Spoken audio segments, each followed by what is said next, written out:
हमारे बड़े ही प्रिय श्रीधाम वृंदावन के अच्छे कथाकार, सुप्रसिद्ध कथाकार, सरस वाणी के वक्ता श्री अनिरुद्धाचार्य जी महाराज आए। ताली बजाकर स्वागत करो। अरे आज के दिवस की मैं, आज के दिवस की मैं जाऊं बलिहारा, मेरे घर आयो राजा राम जी को प्यारा, मेरे घर आयो राजा राम जी का प्यारा। आज के दिवस की मैं, आज के दिवस की मैं जाऊं बलिहारा, मेरे घर आयो राजा राम जी का प्यारा, मेरे घर आयो राजा राम जी का प्यारा।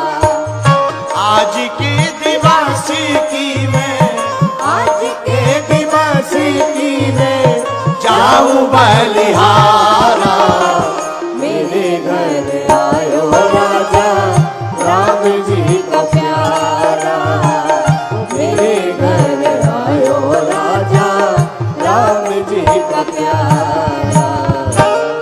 बोलो द्वारकाधीश भगवान की, जय हो, बोलो वृंदावन बिहारी लाल की, जय हो, श्री गौरी गोपाल भगवान की, जय हो, गौरी गोपाल ठाकुर जी की। जय हो। आप जो है वर्तमान समय में पूरे भारत के एक ऐसे अद्भुत वक्ता हैं जिन्होंने वृद्ध माताओं की सेवा करके पूरे भारत को नई राह दिखलाई है। ऐसे हमारे बड़े ही प्रिय अनुज और सुमधुर वाणी के रसिक श्री धाम वृंदावन के गौरी गोपाल आश्रम के अधिपति श्री अनिरुद्धाचार्य जी महाराज यहीं रायपुर में आपकी कथा थी गुड़ियारी में, जहां पिछले साल हमारी थी, इस साल हमारे भैया की। और देखो हम दोनों भैया, एक आपको हम बता चुके पहली बार, लेकिन तुम लोगों को बता दें, हम दोनों भाई बुंदेलखंड के ही हैं। हाँ, लेकिन अब ये वृंदावन वाले हो गए, हम बागेश्वर वाले हो गए।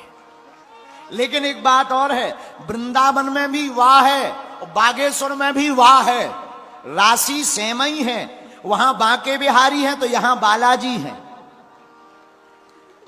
ऐसे जो है आचार्य श्री आज कथा में आए हैं। निश्चित रूप से हमको अतीव प्रसन्नता पहुंची और हम भी कथा में गए थे।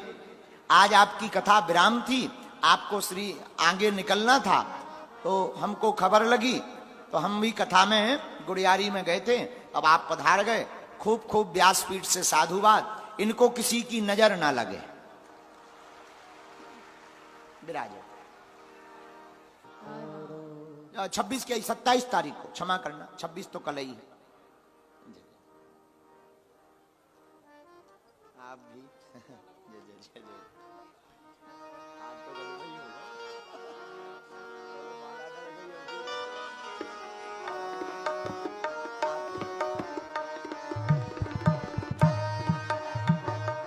जब महाराज जी ने हमें माला डाली, हमने महाराज जी को माला डाली, तो हमने महाराज जी के कान में कहा बरमाला हो गई। लेकिन आज तो गजबई हो गई। महाराज जी अंगूठी लेके आए, अब हम कहा इंगेजमेंट। महाराज जी धीरे से बोले, महाराज जी वो बरमाला थी, ये इंगेजमेंट है। अब बाकी तुम पूछ लेना, डेट भावरों वाली है। कैसे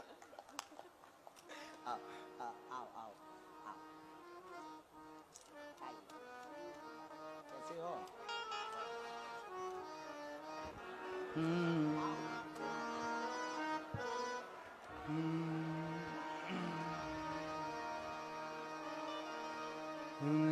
लक्ष्मीनाथ समारंभां नाथयामुनमध्यमाम् अस्मदाचार्यपर्यन्तां वन्दे गुरुपरम्पराम्।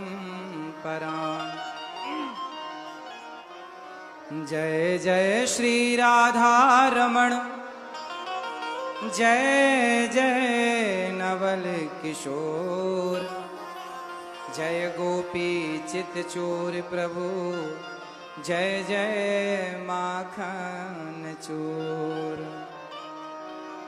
बोलिए भक्त वत्सल भगवान की जय जय श्री राधे, जय जय श्री राधे, जय जय श्री राधे।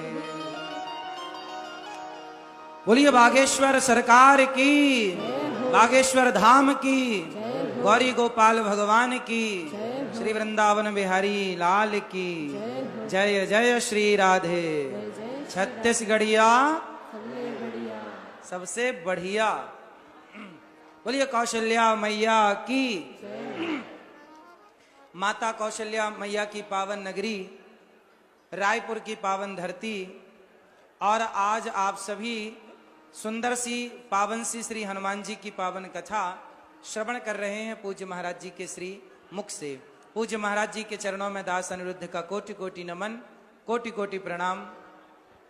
पूज्य हमारे बड़े भैया पूज्य महाराज जी बहुत सरल, बहुत सहज, हम सभी के हृदय में जो भक्ति का दीपक जलाने का कार्य कर रहे हैं वो अद्भुत है। आज की पीढ़ी में आज के युवाओं को जो शिक्षा स्कूल कॉलेज में यूनिवर्सिटियों में नहीं मिल पाती, वो शिक्षा सहज में महाराज जी प्रदान कर देते हैं। वह दिव्य अनुभूति, दिव्य ज्ञान पूज्य महाराज जी की दिव्य वाणी से हम लोग प्राप्त कर लेते हैं। भगवान की बहुत बड़ी कृपा है कि आज जो कार्य काल है, वर्तमान में जो भारत की स्थिति है, हमें लगता है कि ये सचमुच भगवान राम के आने के पहले जैसे देवी देवता आ जाते हैं। जब भगवान राम का जन्म हुआ ना, तो जोग लगन ग्रह बार तिथि सकल भय अनुकूल, सारी सब चीजें अनुकूल हो गईं और देवी देवता सब अपने अपने रूप बदलकर अयोध्या में अयोध्यावासी बनकर, मथुरा वृंदावन में ब्रजवासी बनकर भगवान का परिकर प्रकट हुआ। ऐसे राम लला आए, उसके पहले परमात्मा ने, भगवान ने ऐसे महान संतों को, दिव्य विभूतियों को भारत में यत्र तत्र सर्वत्र भेज करके पहले एक दिव्य सुंदर सा भगवान ने माहौल बना दिया। चारों ओर अब धर्म की ध्वजा लहरा रही है, चारों ओर सनातन संस्कृति सुंदर अपनी चरम सीमा में पहुंच गई है। और हम सभी इस बात से बहुत आह्लादित हैं, खुश हैं कि आज का यूथ, आज का नौजवान, हमारी माताएं, हमारी बहनें अपनी संस्कृति को जान रही हैं, पहचान रही हैं। एक छोटा सा काम आप सबको करना चाहिए, अपने बच्चों को पोयम की जगह गीता के श्लोक और रामचरितमानस की कुछ चौपाइयां बच्चों को याद करानी चाहिए। आप सबको अपने माथे पर तिलक लगाना चाहिए, आप सबको अपने माथे पर तिलक लगाना चाहिए। मुसलमान टोपी लगाते हैं कि नहीं? उन्हें कोई शर्म है टोपी लगाने में? जब मुसलमान भाइयों को टोपी लगाने में कोई लाज शर्म नहीं, तो हम सनातनियों को भी माथे पर तिलक लगाने में और धोती कुर्ता पहनने में कोई लाज नहीं आनी चाहिए। हम सभी को अपनी संस्कृति, धरा ये जिस पर घूम रही, हम उसी केंद्र के बिंदु हैं। गर्व से कहो हम हिंदू हैं, हम हिंदू हैं, हम सनातनी हैं। हम ऐसे सनातनी हैं जो, देखिए, हिंदू सनातन संस्कृति श्रेष्ठ क्यों? कोई आपसे सवाल करे कि भारत में अनेक मजहब और पंथ हैं, उसमें हमारा धर्म सनातन धर्म भी है। धर्म तो सनातन ही है, बाकी तो सब मजहब और पंथ हैं। पर सबसे श्रेष्ठ कौन है? यदि कहा जाए कि सनातन संस्कृति श्रेष्ठ क्यों है और दूसरे श्रेष्ठ क्यों नहीं है, वो तो अपने को श्रेष्ठ मानते हैं। हिंदू कहता है हम श्रेष्ठ हैं, अन्य मजहबी कहता है हम श्रेष्ठ हैं, अन्य पंथी कहता है हम श्रेष्ठ हैं।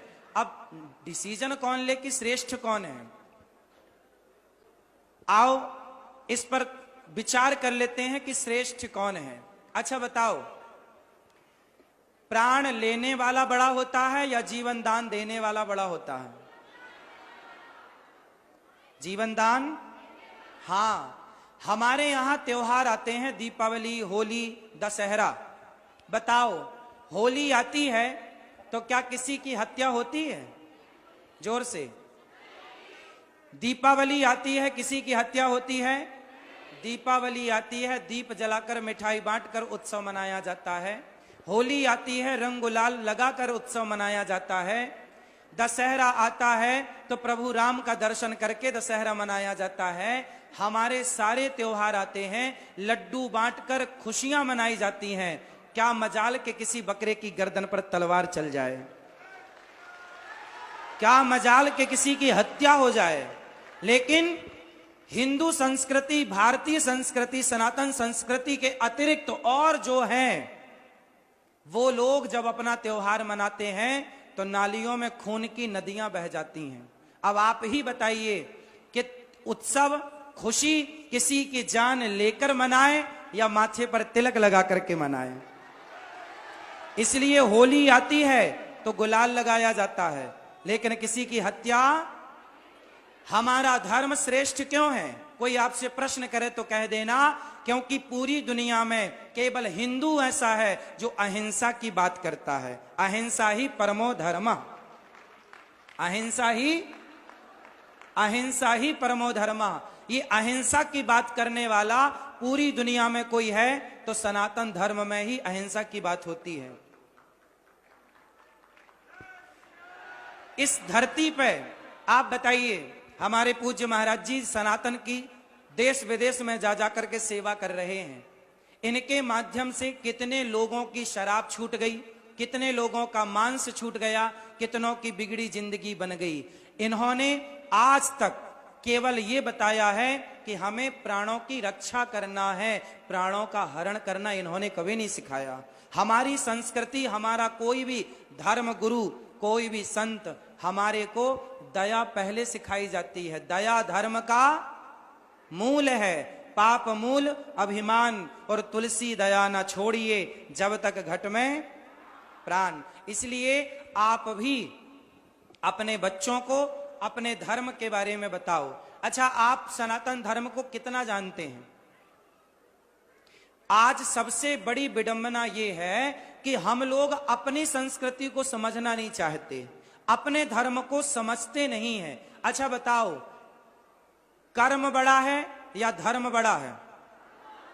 जोर से। कर्म बड़ा है। कितने लोग इस बात का समर्थन करेंगे कि कर्म बड़ा है? बहुत लोग कह रहे हैं कर्म बड़ा है। चलो, अब धर्म बड़ा है, कितने लोग मानेंगे?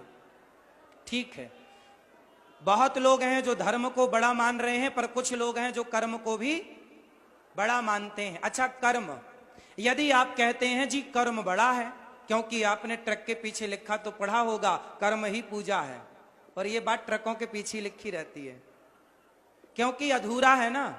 कर्म ही पूजा है, ये सेंटेंस अधूरा है। पूरा करेंगे कैसे? देखो, कर्म, अब कसाई गाय काटता है, बकरा काटता है, तो आप कहोगी जी कर्म पूजा है, तो क्या कसाई का गाय काटना पूजा है? शराबी शराब पी रहा है, पूछो क्या कर रहे हो? बोलो हम तो अपना कर्म कर रहे हैं। तो क्या शराब पीना ये कर्म सही है, श्रेष्ठ है? कर्म ही पूजा है, ये बात अधूरी है। समाज में कुछ चीजें अधूरी चल रही हैं, उन्हें आपको पूरा करना है सत्संग से, ऐसे महान विभूतियों की संगति से। कर्म ही पूजा है ना। कब पूजा बनेगा? क्या शराबी का शराब पीना ये कर्म पूजा है? क्या कसाई का मांस काटना, गाय काटना, क्या ये कर्म पूजा है? कर्म बड़ा तब बनेगा जब वो धर्म से जुड़ेगा। इसलिए वो कर्म श्रेष्ठ है जो धर्म युक्त है। धर्म कितने प्रकार का होता है? धर्म कितने प्रकार का है? 4 प्रकार का। एक सामान्य धर्म, एक विशेष धर्म, एक सामान्यतर धर्म, एक विशेषतम धर्म। एक सामान्य धर्म, एक विशेष धर्म, एक विशेषतर और एक विशेषतम। 4 धर्म हैं। चारों की प्रतिमूर्ति राम, लक्ष्मण, भरत, शत्रुघ्न है। ये विषय आप समझो, लेकिन एक चीज समझाता हूं जिससे आप समझ जाएंगे पूरा। अच्छा बताओ, कर्म 2 प्रकार के होते हैं, धर्म 4 प्रकार का, और कर्म होते तो 3 प्रकार के हैं कर्म। एक कर्म होता है जो हम कर रहे हैं, जिसे कहते हैं कर्म, अच्छा कर्म, बुरा कर्म। कर्म कितने प्रकार का है? होते तो 3 प्रकार के हैं, पर उस 3 में ना जाकर 2 प्रकार की समझेंगे। प्रारब्ध एक होता है, क्रियमाण होता है और संचित होता है। ये 3 प्रकार के कर्म हैं, पर इनमें ना जाकर सरल भाषा में समझो। कर्म 2 प्रकार का होता है, एक अच्छा कर्म और एक बुरा कर्म। अब अच्छा कर्म क्या है और बुरा कर्म क्या है, ये दोनों में अंतर कौन बताएगा? बताओ, ये अच्छा है और ये बुरा है, ये कौन बताएगा? हाँ, ये कौन बताएगा? धर्म। ये कौन बताएगा?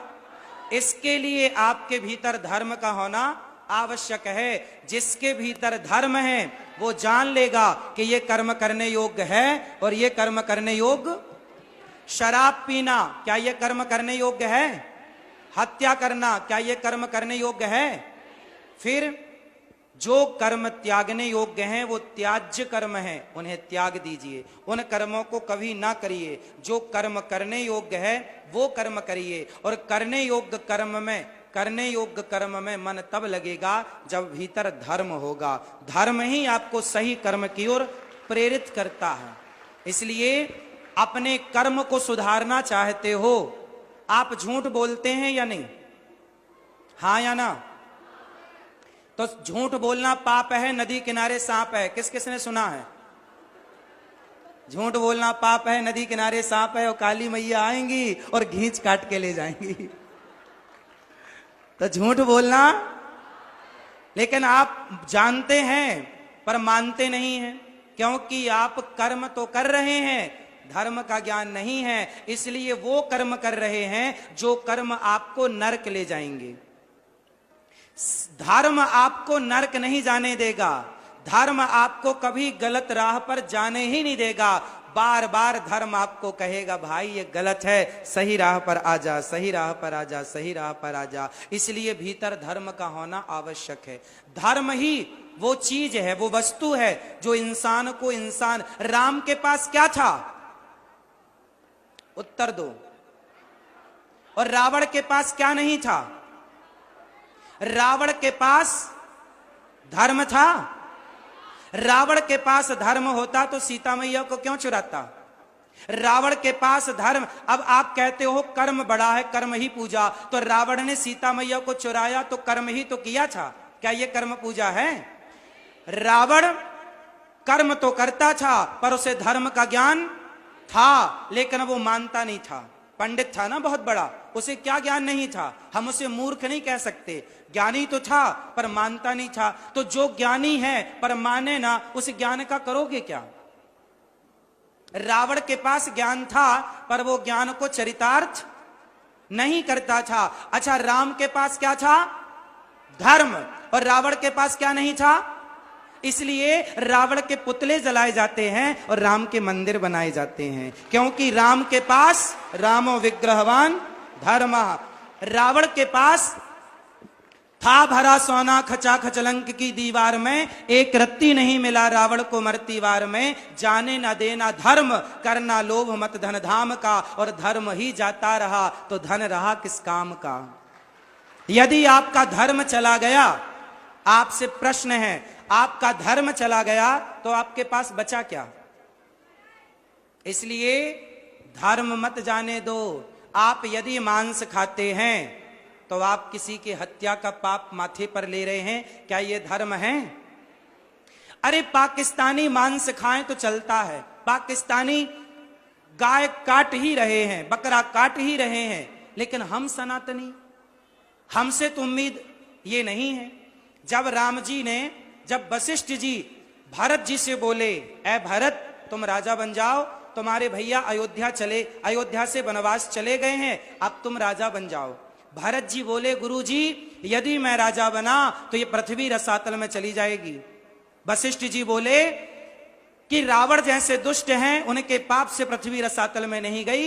हिरण्याक्ष हिरण्यकश्यपु जैसे दुष्ट हैं, उनके पाप से पृथ्वी रसातल में नहीं गई। भरत तुम्हारे जैसा धर्मात्मा राजा बनेगा तो पृथ्वी रसातल में क्यों चली जाएगी? भरत जी बोले, इस पृथ्वी को धर्म की उम्मीद रावण हिरण्याक्ष हिरण्यकश्यपु से नहीं है, इस धरती को उम्मीद धर्म की हम जैसे भरत लोगों से है। यदि हम जैसे लोग अपने भाई को वनवास भेज के भाई की संपत्ति पर कब्जा करेंगे तो ये पृथ्वी किसके बल पर जिएगी, किसके बल पर टिकेगी? इसलिए जमाना झूठ बोले तो बोले, जमाना मांस खाए तो खाए, जमाना शराब पिए तो पिए, चूल्हे में जाए। आप तो सत्संगी हो, आप तो सत्संगी हो। यदि आप 3 घंटे कथा सुने, आप घर में राम राम जपे और आप भी यदि मांस खाए, शराब पिए, तो बताओ धर्म कहां जाएगा?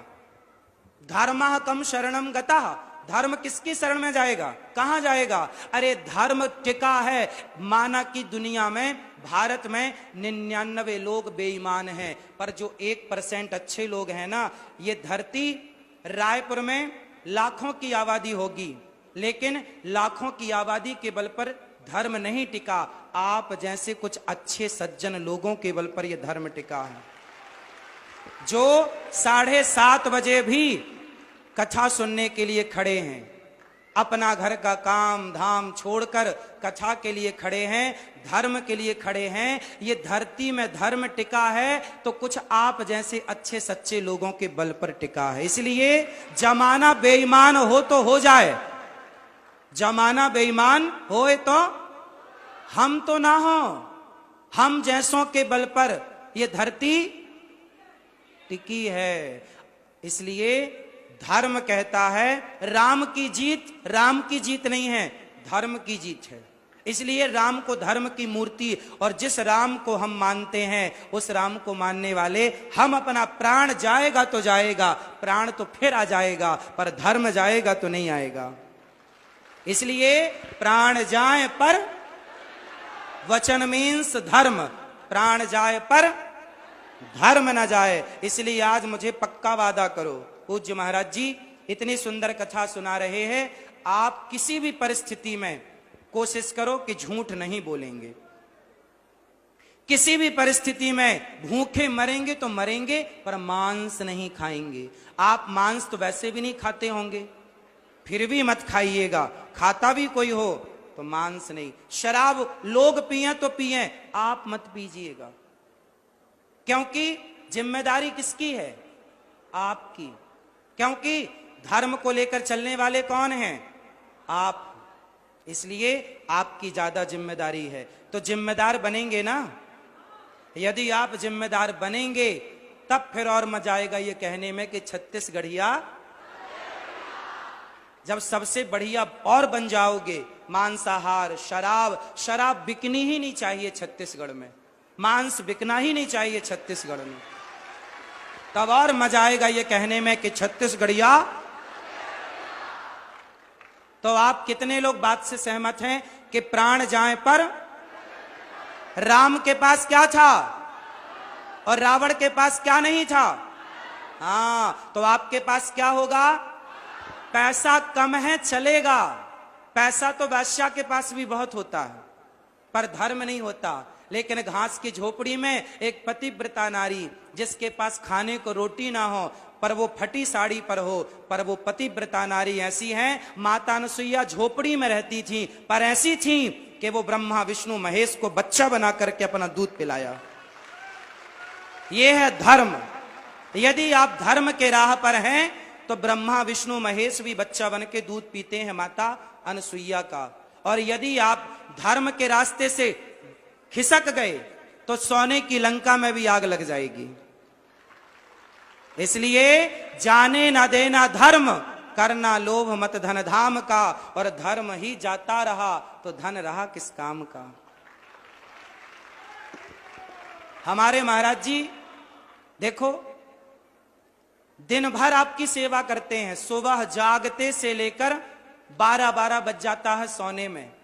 कब खाते हैं, कब पीते हैं, कब ना कोई अपने लिए, इनकी जिंदगी अपने लिए नहीं है, इनका अपना कोई सुख नहीं है। संतों का अपना कोई सुख नहीं होता, समाज का सुख ही संतों का सुख होता है। आपसे मिलना, दरबार लगाकर आपकी बातें सुनना, आपकी बातें सुन करके आपको समाधान देना, आपके लिए ही संत जीता है। इनके अपने कोई सुख नहीं है। आप तो कितने बढ़िया कपड़े पहनते हो, महाराज जी देखो बिल्कुल सिंपल सादे कपड़े पहनते हैं। आपकी जिंदगी लग्जरी है, महाराज जी की जिंदगी सादी है, वो सिंपल जीवन है। भक्त ने कहा हमें मिलना है, ठीक है मिल लो। आपकी इच्छाओं के लिए संतों ने बलिदान दिए हैं, आपकी खुशियों के लिए कि हमारा भारत, हमारी संस्कृति, अखंड भारत का सपना, हिंदू राष्ट्र का सपना देखते हो ना, तो हिंदू राष्ट्र का सपना तब साकार होगा, तब साकार होगा जब आपका बच्चा, कोई संत, अभी कोई संत जाता है ना तो आप अपने बच्चे से बोलते बेटा पोयम सुना, पोयम पोयम ना, तब हिंदू राष्ट्र बनेगा जब कोई आपके घर आए और आप अपने बच्चे को कहो फूफा जी आए, मौसा जी आए, दादी आई, मामी आई, चाची आई, तो आप अपने बच्चे से कहो बेटा चलो दादी को, नानी को, चाची को भगवद गीता के 5 श्लोक सुनाओ चलो। जब आपके बच्चे गीता के श्लोक सुनाने लग जाएंगे, रामचरितमानस की चौपाइयां सुनाने लग जाएंगे, कल 26 जनवरी है, 26 जनवरी में हम राष्ट्रगान गाते हैं, देश के लिए गीत गाते हैं, हमें भगवद गीता भी गाना चाहिए, हमें रामचरितमानस की चौपाइयां भी गाना चाहिए। और गीता केवल अदालतों में ना हो कि हम गीता पर हाथ रख के कसम खाते हैं, जो कहेंगे, सच के सिवा कुछ नहीं कहेंगे। जो गीता सुना नहीं, जाना नहीं, समझा नहीं, वो कितना झूठ बोलेगा गीता पे हाथ रख के भी। इसलिए गीता को अदालतों की जरूरत नहीं है, गीता को बस्तों में, बच्चों के बस्तों बैग में जाने की जरूरत है, स्कूल में सिलेबस में पढ़ाने की जरूरत है। यदि बच्चे गीता पढ़ेंगे तो अदालत कोर्ट कचहरी तक जाने की संभावना ही खत्म हो जाएंगी। यदि हिंदू राष्ट्र चाहते हो तो अपने बच्चों को गीता पढ़ाओ, और केवल पढ़ाओ ना, गीता जियो, अर्थात गीता के राह पर चलो, रामचरितमानस के राह पर चलो, प्रभु राम के राह पर चलो। ऐसे आप सभी महान भक्तों को, आप सभी भक्त हैं ना, 7:30 बजे भी आप लोग देखिए यहाँ कथा सुनने के लिए आए। आप जैसे महान भक्तों की चरण धूलि उठाकर ये दास अनिरुद्ध अपने माथे पर लगाता है, आप सबको बारंबार प्रणाम करता है। सबको जय श्रीमन नारायण, जय श्री कृष्णा। समय बहुत लिया है, पूज्य महाराज जी के चरणों में बारंबार प्रणाम। आपकी चरण रज माथे से लगाता हुआ ये दास अपने आप को कृतार्थ करता है। सबको जय श्रीमन नारायण, जय श्री कृष्णा, राधे राधे।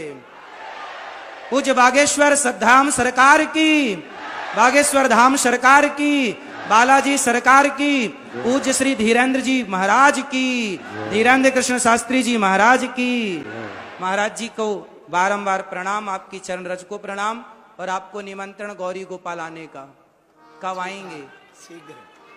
कब आएंगे? बस आएंगे, वचन दे दें तो मुकर न जाए, इसलिए अब जब भी वृंदावन आएंगे गौरी गोपाल। वाह, महाराज जी वादा किए हैं, अब जो वादा किया वो निभाना पड़ेगा।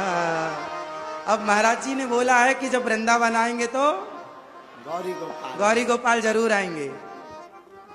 आपके श्री चरणों में आपकी सुंदर सी मुस्कान बनी रहे, और पूज्य महाराज जी को किसी की नजर, आप यूं ही सदा खुश रहो, ये दुआ है हमारी। राधे राधे। आप सभी को बारंबार नमन। राधे। हमारे बसंत भैया के लिए सुंदर तालियां। बसंत अग्रवाल जी, इन्होंने बहुत सुंदर आयोजन, देखिए एक तरफ हमारे भैया कृष्णा भैया हैं जिन्होंने रायपुर को वृंदावन बना दिया, और एक हमारे बसंत भैया हैं जिन्होंने रायपुर को अयोध्या जी बना दिया। एक तरफ वृंदावन, एक तरफ अयोध्या जी, एक तरफ हनुमान जी की कथा, प्रभु राम की कथा, और एक तरफ भगवान श्री कृष्ण की कथा। आप लोग भले अयोध्या जी नहीं गए, लेकिन अयोध्या वृंदावन दोनों रायपुर आ गए। जय हो। श्री सीताराम भगवान की, बागेश्वर हनुमान जी महाराज की।